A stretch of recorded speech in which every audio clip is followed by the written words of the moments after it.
Hey guys, Ivan here with RAM Test Video. Love them or hate them, use them or don't, doesn't matter. This is just a test to find out what are the best ones to use. So, we're going to go ahead and hurl some RAMs down at the target down there and find the results at the end. So stay tuned, I'll be back at the end of the video with the results.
Okay, so that was the test for the RAMs.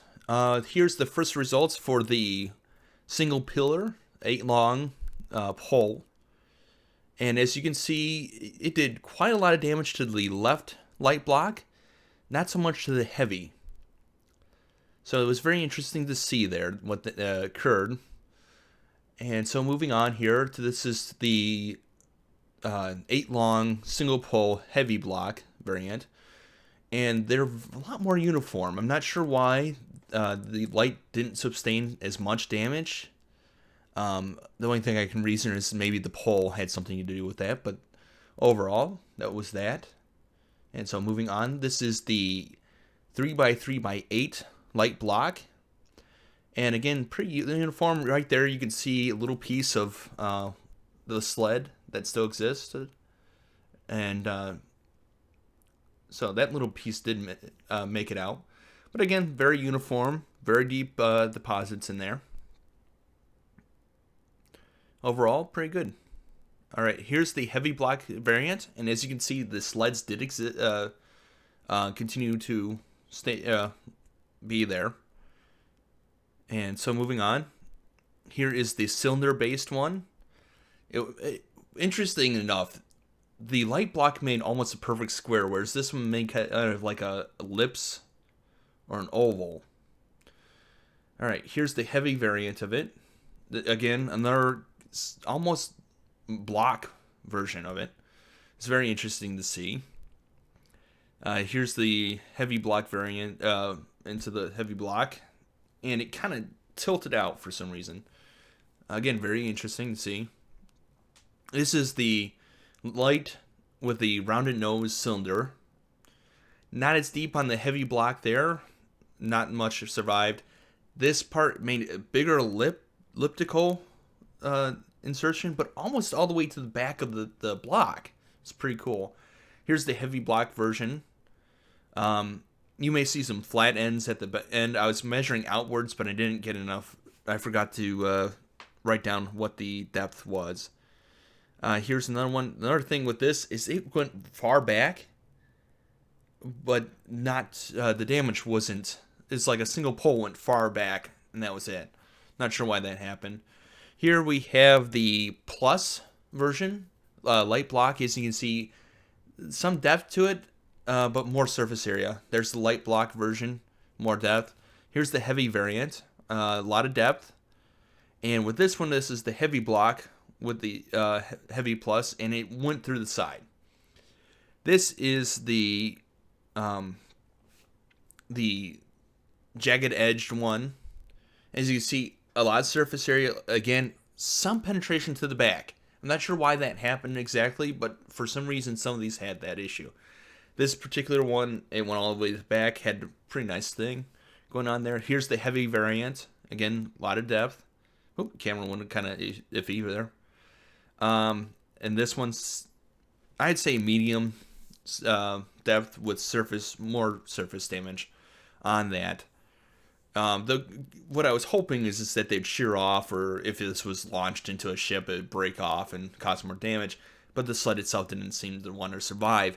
This is the variant in which the angles were angled inward, plus variant, and so it was trying to pull the masses inward.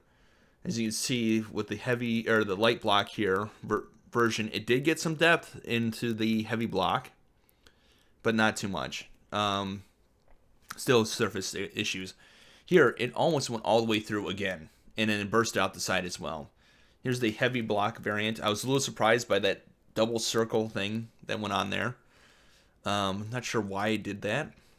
And here's the heavy block variant, and it burst out the side again.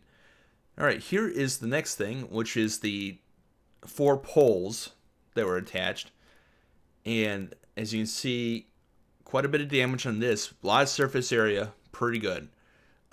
Here's the light block version, not so much. This is what interests me, is the light block version didn't survive, but the heavy block version of the 4 poles did. And I actually did 2 tests here because it was so interesting to see. As you see, it not too much in the way of depth. It was a very shallow hit, but very spread out. So this has been the results for this. In the future, if there's interest, I'll go ahead and reset up the RAM test for actual ships to see how they work out. And I plan on doing some experimentals then with those as well. So I've been Ivan. This has been a RAM test. If you want this RAM testing craft, go ahead and go to the workshop. I'll have a link in the description to it. And, fly safe and test your ships. Take care.